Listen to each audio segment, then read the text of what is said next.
Welcome back to CBS This Morning, Saturday. The aftermath of a tragic day continues to haunt the city of Philadelphia. 36 years ago, on May 13, 1985, a years-long confrontation between the city and a black liberation organization known as MOVE ended with a bombing, killing nearly a dozen people, including children. Now it's emerged that the remains of some of the victims were never returned to their families and may have been mistreated. Family members speak out about their initial loss and the fresh pain that's now followed. Where did you live? We lived at 6221. See this door here, and then you see the older door, and then you see the sign. How long has it been since you've been here? Since I've been back to this street, I come back to this street every year. You know, all of that stuff that MOVE was talking about, police brutality, all of those things are real. Every day I see those kids. There's not a day that goes by where I don't, think about them in some way. Not one. Mike Africa Jr. lost his playmates, his home, and his innocence on this street 36 years ago. It was Mother's Day, 1985. The day Philadelphia police dropped a bomb on 3 blocks of this community. Home to a group of counterculture activists known as the MOVE organization. I wasn't here that day. I was at my grandmother's house, which is about 4 miles from here. You saw the smoke? It was black, and you could see like ashes floating around. The blocks were decimated, 61 homes destroyed, and 11 people killed, 5 of them children. This is a really hard thing for me to talk about because I feel like I am reliving 1985. Nearly 4 decades later, the parents of those young victims learned their nightmare had not ended. Y'all got to understand, we are in pain. We're not weak. Don't misunderstand. We are not weak by no means. We are very strong thanks to the power of John Adams. That pain triggered by a shocking revelation concerning their children's remains. The Penn Museum, the University of Pennsylvania, and Princeton University had used the bones of 14-year-old Tree Africa and 12-year-old Delisha Africa for research and teaching without the knowledge or consent of their family. Each university apologizing for its actions. I was in shock.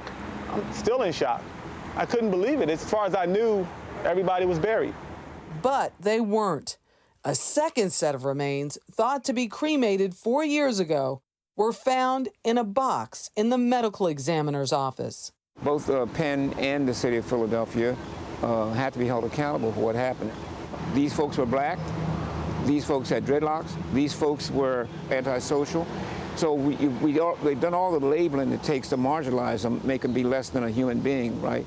And so it becomes easy to be dismissive about them. MOVE practice the First Amendment, the right to assemble. Walter Palmer is an activist, a lawyer, and professor of American racism at the University of Pennsylvania. Nobody wanted to recognize MOVE, particularly the city. Palmer was witness to the tensions between police and MOVE. The first police sweep through the house was fruitless. MOVE members had hidden in a basement.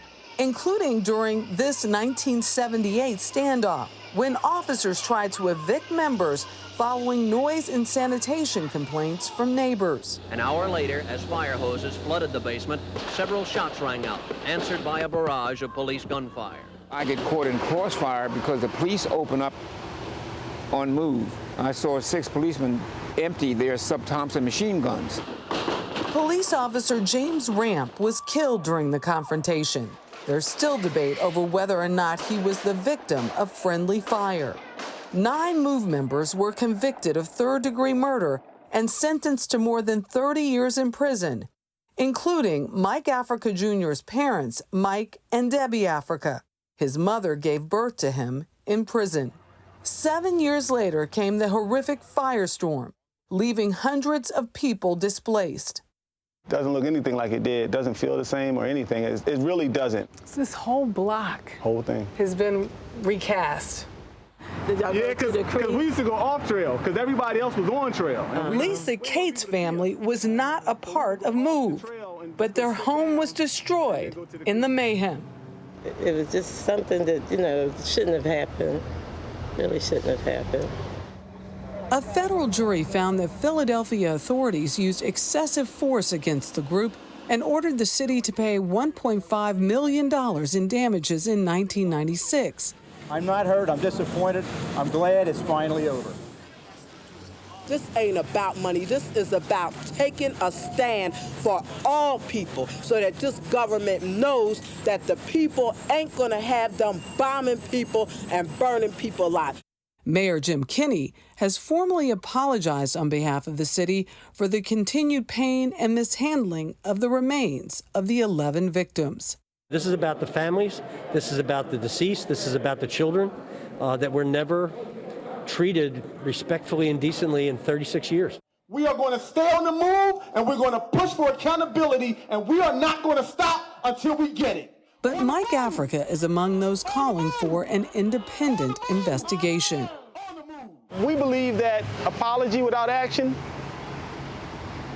is meaningless. What will an investigation bring to light that you don't already know? I think the investigation will bring to light the severity of the crime.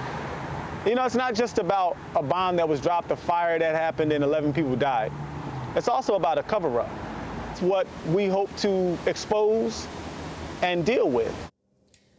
And Mike Africa Jr. says the remains of those victims have still not been returned to their families. After 40 years in prison, he worked very, very hard to help get his parents out. They're on parole now for the crime that they say that they committed in killing that police officer.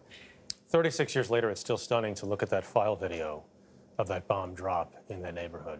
It's hard to believe, isn't it? It is. Michelle, thank you.